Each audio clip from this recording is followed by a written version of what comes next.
Welcome to EV talks. Maruti Vitara की pricing देख के सब हुए हक्के बक्के। राब्ते की इलेक्ट्रिक मोटरसाइकिल ने बनाया नया रिकॉर्ड। महिंद्रा ने इलेक्ट्रिक कार्स के लिए चलाई घर घर सर्विस योजना।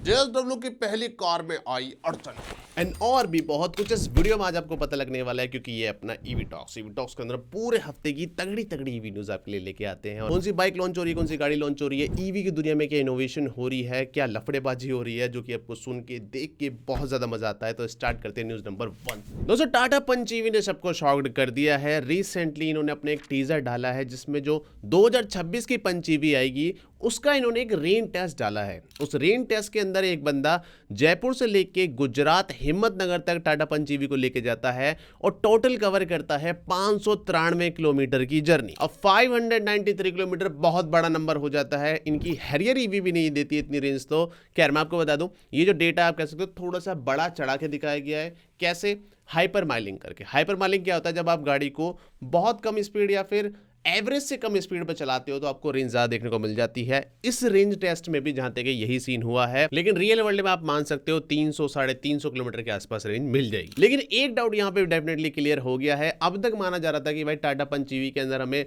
वही पुरानी स्पेसिफिकेशन, वही 2 बैटरी पैक 25 किलोवाट 35 किलोवाट देखने को मिलेंगे, लेकिन अब क्लियर हो गया है कि नहीं, यहां पे बैटरी पैक अब हमें बड़ा देखने को मिलेगा। 40 से 45 किलोमीटर का बैटरी पैक यहां पे होने वाला है। और जो बाकी चेंजेस इनकी आइस वाली पंच ईवी में भी हुए हैं वो भी हमें यहां पे देखने को मिलेंगे। तो पंच ईवी में बड़ा बैटरी पैक मिलेगा? यस, मिलेगा। चलो अब कुछ इंटरेस्टिंग सा डेटा बताता हूं आपको। तो इंडिया के अंदर फिलहाल के लिए 80 लाख ईवी है, जिसमें से सबसे ज्यादा ईवी आपको मिलेगी यूपी के अंदर 15,20,000। उसके बाद आता है महाराष्ट्र और तीसरे पे है कर्नाटका। दिल्ली के अंदर सिर्फ 4,80,000 ईवी है, जो कि टोटल का 6% हो जाता है। लेकिन सरप्राइजिंगली, आश्चर्यचकित रूप से, दिल्ली के अंदर सबसे ज्यादा पब्लिक चार्जर्स का यूज होता है, जो कि पूरे इंडिया के 25% के बराबर है। तो अप्रैल से नवंबर 2025 के बीच में दिल्ली के अंदर पब्लिक चार्जर्स पे 240 मिलियन यूनिट्स का यूज हुआ है, जो कि पूरे इंडिया में था 993 मिलियन यूनिट। दूसरे नंबर पे है महाराष्ट्र 227 मिलियन यूनिट, तीसरे पे कर्नाटका 138 मिलियन यूनिट और चौथे पे उत्तर प्रदेश 131 मिलियन यूनिट। साल 2024 में 515 मिलियन यूनिट यूज हुई थी, जबकि 2025 में 993 मिलियन यूनिट, यानी 90% का जंप। अब एक फैक्ट और जान लो, अब बेशक दिल्ली के अंदर सबसे ज्यादा पब्लिक चार्जर्स का यूज हो रहा है, लेकिन सबसे ज्यादा शॉर्टेज भी दिल्ली के अंदर ही है। दिल्ली के अंदर अभी 9,000 चार्जर्स हैं, जबकि रिक्वायर्ड है 36,000 चार्जर्स। पर दिल्ली के अंदर ना भी ड्रास्टिक मूव आने वाला है, क्योंकि ईवी पॉलिसी 2.0 जैसे ही आ जाएगी उसके अंदर काफी अच्छा खासा फोकस होगा पब्लिक चार्जिंग इंफ्रा पे। तो ये नंबर अभी और भी ऊपर जाएगा। दोस्तों, जेएसडब्ल्यू ग्रुप, जो कि आजकल जाना जा रहा है दिवाली पे आधी कीमतों में डिफेंडर रूपी गाड़ी लॉन्च करने के लिए, तो रिसेंटली इस प्लान में कुछ विलंब आ चुका है और शायद से ये गाड़ी दिवाली पे ना आके थोड़ा अब लेट आए। तो रिसेंटली राउटर के एक आर्टिकल के अकॉर्डिंग जेएसडब्ल्यू ग्रुप जो है, उन्होंने एक आर्टिकल लिखा है इंडिया की इंडस्ट्री मिनिस्ट्री को और बोला है कि भाई हमारा जो अप्रूवल का प्रोसेस है उसे थोड़ा तेज कर दो, ताकि हम अपनी गाड़ियों को टाइम से डिलीवर कर पाए। अब देखो सीन ये हो रहा है, चाइना से अगर हम कोई भी पार्ट मंगाते हैं ना, स्पेशली बल्क अमाउंट में, बड़े अमाउंट में, उसकी भाई स्क्रूटनी की जाती है, उसकी आप कह लो जांच बहुत अच्छे तरीके से की जाती है और उसमें लग जाता है लंबा टाइम। अब जेएसडब्ल्यू ग्रुप क्या मंगा रहा है? तो इन्होंने बताया कि हमने वैसे तो लोकल डोमेस्टिक जो अपने सप्लायर्स हैं वहां भी चेक कर लिया, ग्लोबली भी कई सप्लायर्स से हमने पार्ट मंगाने की कोशिश करी, लेकिन बात बन नहीं पा रही है। तो हमें चाइना से ही पार्ट्स इंपोर्ट करने पड़ेंगे, जैसे कि सेफ्टी ग्लास, विंड सील और सनरूफ। और इन पार्ट्स के बिना गाड़ी फिर बन ही नहीं पाएगी। हालांकि सोर्सेस ने भी बताया कि जेएसडब्ल्यू ग्रुप ने बाकी जो सप्लायर्स हैं जो कि जर्मनी में बैठे हुए हैं वहां से भी कांटेक्ट करा, लेकिन अगर हम उनसे लेते हैं तो प्राइसिंग गाड़ी की ऊपर चली जाएगी। तो सिचुएशन देख के तो यार मुझे ये समझ आ रहा है कि ठीक है यार, हम जो आम लोग होते हैं या फिर जो छोटी मोटी कंपनियां होती हैं उनके काम तो डिले होते ही हैं, ये बिलियनियर्स लोगों के भी काम डिले होते हैं क्या? मतलब 3 बिलियन की इन्वेस्टमेंट होगी भाई इस काम के अंदर, इनके काम भी डिले हो रहे हैं। मेरे हिसाब से नहीं होने चाहिए भाई। एक काम करो भाई, जो मेरा इंस्टा 360 का माउंट आ रहा है ना अलीबाबा से, उसे आप थोड़ा डिले कर दो, इनका माल पहले लाओ। मैं घर में बोल चुका हूँ कि देखो दिवाली पे ये वाली गाड़ी आ रही है, घर में सबको बोल दिया भाई मैंने। अब अगर लेट हो जाएगी फिर मजा नहीं आएगा, और दिवाली पे ही होता है, यहाँ पे हो जाता है, उसके बाद तो फिर अगले साल को बात चल जाती है। तो भाई करो, कुछ करो यार। दोस्तों, मारुति ई विटारा की जो प्राइसिंग है खुद में ही एक रहस्य बन के रह गई है। आपसे मैं एक क्विज गेम खेलता हूं, आपको कमेंट में बताना है कि मारुति ई विटारा की प्राइसिंग क्या होनी चाहिए। मैं आपको बैंड बता दूंगा, आप ABCD करके कुछ भी लिख देना। सबसे पहला प्राइस ब्रैकेट जो है वो है 15 से 17 लाख। ए ऑप्शन है। बी ऑप्शन है 17 से 20 लाख। सी ऑप्शन है 20 से 25 लाख और डी ऑप्शन है 25 से 27 लाख। 3 सेकंड के अंदर आंसर देना है, 1 2 3। आई होप आपने आंसर दे दिया होगा। तो करेक्ट आंसर जो कि रीसेंट न्यूज के अकॉर्डिंग या फिर कंपनी की वेबसाइट के अकॉर्डिंग निकल के आ रहा है वो है ऑप्शन डी, 25 लाख से स्टार्टिंग। तो जिनका भी आंसर सही था उनके कमेंट को मिल जाएगा एक लाइक, लेकिन प्राइसिंग का हम क्या करें, आई डोंट नो भाई, क्या बोलूं मैं इस पे, मैं कुछ बोल ही नहीं सकता। 25 लाख की प्राइसिंग। आई होप भाई ये प्राइसिंग इनकरेक्ट हो, नहीं तो 25 लाख में भाई क्या क्या आ जाता है, गिनाऊं क्या क्या आता है। B6 आती है, इवन ई विटारा का सबसे बड़ा जो कॉम्पिटिटर अगर हम सेगमेंट वाइज देखें या फिर जो जो भिड़ंत होती है ना उनमें देखें तो क्रेटा ईवी वो भी सस्ती है भाई। हम हैरियर की, XUV9 की, B6 की तो बात ही नहीं करेंगे, हम उन्हें हम साइड में रखेंगे क्योंकि वो तो वैल्यू फॉर मनी प्रोडक्ट हो जाते हैं। ये कौन सी कैटेगरी का प्रोडक्ट है, आई डोंट नो। और रियल क्वेश्चन ये है कि अगर मारुति अगर इसकी प्राइसिंग 25 लाख रख रहा है तो टोयोटा तो 1-1.5 लाख बढ़ा के रखेगा ही रखेगा, तो क्या वो 27 लाख की गाड़ी बेचेंगे। दोस्तों गवर्नमेंट इस साल ईवी बैटरी आधार सिस्टम को लाने वाली है, शायद से आपको पता ही होगा, जिसे बोला जाता है B-PAN, बैटरी पैक आधार नंबर। अब इसके ऊपर एक बड़ी डेवलपमेंट हुई है। टाटा टेक्नोलॉजीज ने अनाउंस कर दिया कि भाई हमने बना लिया है डिजिटल बैटरी इंटेलिजेंस प्लेटफॉर्म जिसका नाम है वॉटसिंक, जो कि सपोर्ट करेगा इंडिया के आने वाले बैटरी आधार सिस्टम को, प्लस ग्लोबल जो भी सिस्टम होते हैं जैसे यूरोप के अंदर डिजिटल पासपोर्ट चलता है उसे भी ये सपोर्ट करने वाला है। अब वॉटसिंक जो सॉफ्टवेयर कह लो या प्लेटफॉर्म कह लो, ये हेल्प करने वाला है मैन्युफैक्चरर्स की, क्योंकि सभी को अब यहाँ पे जनरेट करने पड़ेंगे QR कोड्स जिनके अंदर 21 कैरेक्टर का B-PAN होगा, प्लस वहां पे ट्रैकिंग भी करनी पड़ेगी, डिटेल भी डालनी पड़ेंगी और जो रियल टाइम डेटा होता है उसे भी कोड के अंदर इंप्लीमेंट करना पड़ेगा। तो ये जो सारा कॉम्प्लिकेटेड सा प्रोसेस है ये वॉटसिंक प्लेटफॉर्म करेगा। अब इसके फायदे की बात करें ना तो जिस दिन इंडिया के अंदर B-PAN मैंडेटरी हो जाएगा तो आप इजीली देख पाओगे किसी भी बैटरी को उठा के कि इसका जन्म कहाँ हुआ था, मैन्युफैक्चर कहाँ हुई थी, फिर इसे कौन से व्हीकल में डाला गया, इसको कैसे चलाया गया था, इसमें कोई रिपेयर हुआ या फिर नहीं हुआ है, और जब इसे डिस्कार्ड किया जा रहा है तो क्या ये रिसाइकल के लायक है या फिर नहीं है, या फिर रिसाइकल से पहले इसे कहीं और भी यूज किया जा सकता है। ये सारी चीजें ना आप एक बार में बारकोड को स्कैन करके देख लोगे। प्लस यहाँ पे ईवी बैटरी की चोरी में भी थोड़ी बहुत लगाम लगेगी। और हाँ, वीडियो में यहाँ तक आ चुके तो वीडियो मजा आ रहा तो भाई लाइक करो ना, चैनल को सब्सक्राइब करो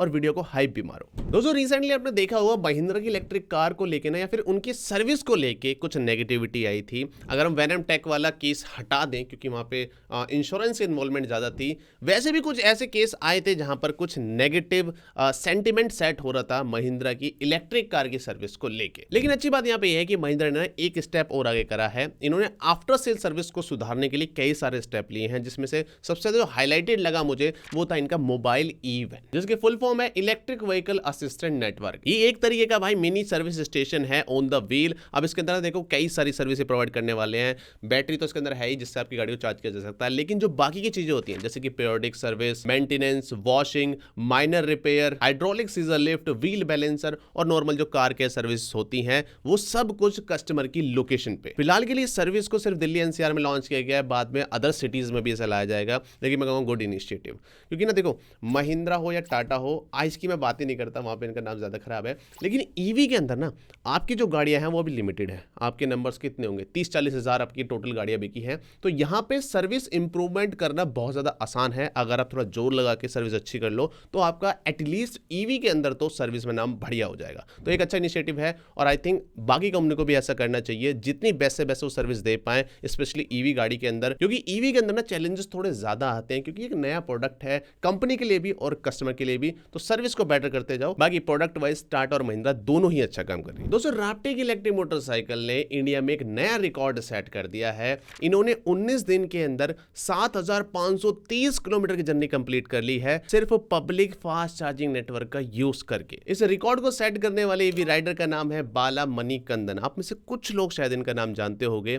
इन्होंने ऑन एवरेज एक दिन के अंदर 407 किलोमीटर मोटरसाइकिल चलाई है। भाई बहुत बड़ी बात हो जाती है। चार्जिंग टाइम की बात करें तो डीसी फास्ट चार्जर पे इन्होंने लगभग 30 मिनट में अपनी बाइक को 80% करते थे, और जहां पे डीसी फास्ट चार्जर नहीं होता था, ये एसी फास्ट चार्जर पे करते थे, वहां पे 1 घंटा लगता था। इस पूरी जर्नी में जो 7500 किलोमीटर हुए हैं उसके बाद जो बैटरी हेल्थ है वो 100% की 100% है, और पूरी जर्नी के अंदर कोई भी ब्रेकडाउन नहीं हुआ। अब ये जो रिकॉर्ड है 2 बुक्स में कायम हो गया है, एक तो है एशिया बुक ऑफ रिकॉर्ड, दूसरा है इंडिया बुक ऑफ रिकॉर्ड्स। अब हाँ, जो भाई सीवी राइडर को नहीं जानते उन्हें मैं बता दूं, बाला जो है ऑलरेडी F77 के साथ भी ये वाला रिकॉर्ड बना चुके हैं। इन्होंने बहुत लंबी जर्नी करी थी, आई थिंक नीचे से लेके सबसे ऊपर नॉर्थ इंडिया तक इन्होंने जर्नी कंप्लीट करी थी, वहां भी इनका काफी नाम आया था और यहां भी इनका नाम आया है। तो ये बंदा डेफिनेटली एक ईवी लवर है और जो ईवी के साथ टूरिंग करना चाहते थे उनके लिए एक लाइव एग्जांपल सेट हो गया कि हाँ भाई ये पॉसिबल है। दोस्तों फरारी की जो पहली इलेक्ट्रिक कार होगी उसका नामकरण फाइनली हो गया है, जिसका नाम है फरारी लूसे, जिसे इसी साल मई 2026 में लॉन्च किया जाएगा और इसका इंटीरियर फाइनली अनवील हो चुका है। इसके इंटीरियर को जिसने डिजाइन करा है उसे आप बखूबी शायद ना जानते हो, लेकिन उनका प्रोडक्ट आप यूज करते होगे, जॉनी ईव, जिन्होंने एप्पल के आईफोन को डिजाइन किया था। अब इंटीरियर पर्सनली मुझे तो काफी अच्छा लग रहा है, आपको कैसा लग रहा है एक बार कमेंट बता सकते हो। लेकिन अगर स्पेशलिटी की बात करूं तो जॉनी ईव ने बोला कि हमारी जो गाड़ियां हैं आजकल की उसके अंदर ना भर भर के डिस्प्ले डाले जा रहे हैं। एग्जांपल टाटा सियरा भी हो जाती है, महिंद्रा XC9 हो जाती है, इवन मर्सिडीज वगैरह की गाड़ियां हैं जिसमें तो पूरी की पूरी 40-40 इंच की इन्होंने डिस्प्ले लगा रखी है। इन्होंने बताया कि ये चीज़ गलत है, ये डिस्ट्रैक्शन बढ़ाती है प्लस इंगेजमेंट को कम करती है। और इसी चीज़ को नोटिस करते हुए इन्होंने फरारी के इंटीरियर को डिज़ाइन करा है। अब यहाँ पे क्या क्या देखने को मिलता है, सबसे पहले आपको आईपैड नुमा एक 10 इंच की डिस्प्ले देखने को मिलती है जिसकी डायरेक्शन हाथ से मूव भी हो सकती है। प्लस कार के अंदर ना आपको बटन्स बहुत ज्यादा भर भर के देखने को मिलते हैं, चाहे वो डिस्प्ले के नीचे हो या फिर आपका जो स्टीयरिंग व्हील है उस पे भी काफी सॉफ्ट गोल गोल से बटन है जो कि मक्खन की तरह सॉफ्ट लग रहे हैं। मन कर रहा है भाई देखते ही दबा दो इन्हें। एक चीज इन्होंने और बताई है कि भाई जितने भी बटन है ना सबका एक यूनिक फीडबैक और साउंड है जिससे कार को मोस्ट इंगेजिंग बनाया जा सके। प्लस जो इंस्ट्रूमेंट डिस्प्ले है वो भी इन्होंने 12 इंच के आसपास की रखी है। देखने में एनालॉग लग रही होगी लेकिन इसकी डिजाइनिंग ऐसी की गई है कि ये एनालॉग लग रही है जबकि ये है ये डिस्प्ले। बाकी स्टीयरिंग व्हील भी इनका थोड़ा ना पुरानी वाली फरारी से इंस्पायर्ड है जो कि 1950s 60s में आता था। गियर नॉब भी आपको मैनुअल देखने को मिलता है। प्लस एसी वेंट जो है काफी गोल राउंड मिनिमलिस्ट या फिर स्लीक से लग रही है। तो एप्पल के डिजाइनर ने डेफिनेटली अपनी छाप तो छोड़ी है कि हाँ भाई इसे मैंने ही डिजाइन करा है। बाकी आपको कैसा लग रहा है ये डिजाइन एक बार कमेंट में बताओ। दोस्तों BYD ने अपनी एटो 3 इलेक्ट्रिक कार को अपडेट करके स्टार से सुपरस्टार बना दिया है।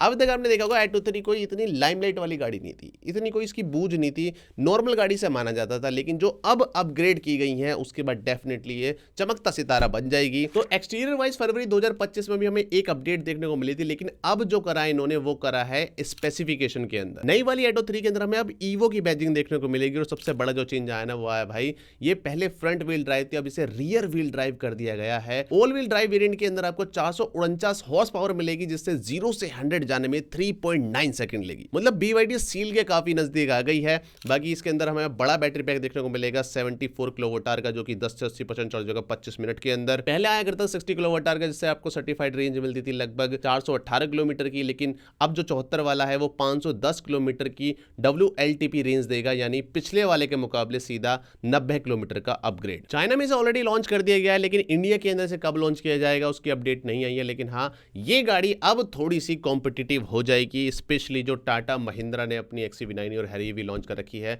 वहां पे एटो 3 थोड़ी फीकी सी पड़ गई थी। इसके आने से भाई डेफिनेटली कंपटीशन अब और बढ़ेगा। दोस्तों को पता ही होगा ईवी के ऊपर सेंट्रल गवर्नमेंट एक सब्सिडी देती है जिसका नाम है PME ड्राइव। इसे 1 अप्रैल 2024 में स्टार्ट किया गया था और अब चल रहा है फरवरी 2026। तो अब तक कितने इलेक्ट्रिक टू व्हीलर्स को कितने रुपए की सब्सिडी मिली है इसका कोई हिसाब है या नहीं है?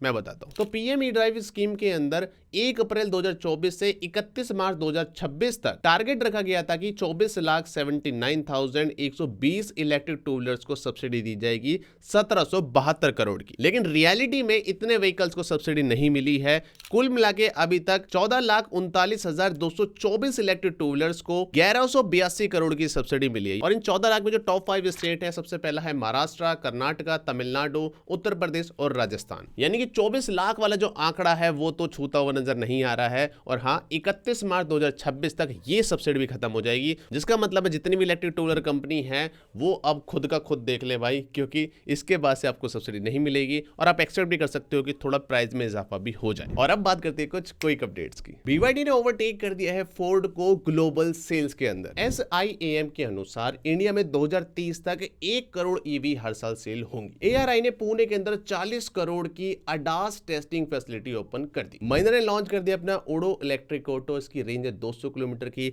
और लुक्स तो इसके क्या ही है, क्योंकि इसे डिजाइन करा है प्रताप बोस ने। महिंद्रा ने सेल कर दी है 41,000 इलेक्ट्रिक कार। Xiaomi की Vayu 7 चाइना के अंदर नंबर 1 सेलिंग कार बन गई। फ्लश डोर हैंडल्स के बाद चाइना हाफ स्टीयरिंग को भी बैन करेगा। इटर्नल एनर्जी स्टार्टअप ने रेस कर लिया 27 करोड़ की फंडिंग, जो कि इंडिया के अंदर LFP और सोडियम आयन सेल्स को बनाएंगे। बेंगलोर में ईवी बस डिपो पे अब स्वैपिंग स्टेशन भी लगेंगे। पीएम मोदी ने लॉन्च करी है 200 इलेक्ट्रिक बस गुवाहाटी के अंदर। तो ये था इस हफ्ते का वीडियो, पसंद है तो लाइक करना।